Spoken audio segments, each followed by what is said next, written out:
तर मित्रांनो, आता सध्या आमच्या इकडे सुद्धा चांगला पाऊस चालू आहे आणि आता कोंबड्या तुम्ही पाहू शकाल कशा प्रकारे निवाऱ्याला थांबलेले आहेत.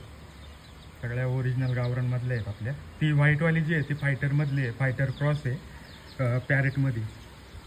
आणि बाकीची जी लहान पिल्ले आहेत ती इकडे या खुराड्यात आहे बघा, पाहू शकाल. बदकाची पण पिल्लं आहे त्याच्यामध्ये आणि कोंबडीची पण आहे. ती पण आपण बाहेरच ठेवतो दिवसभर.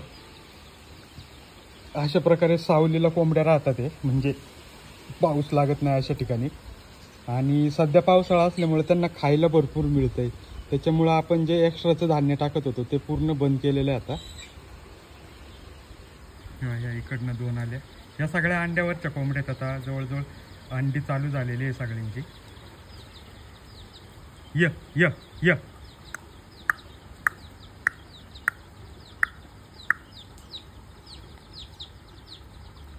कोंबडा पाहू शकाल, दाढीवाला कोंबडा आहे.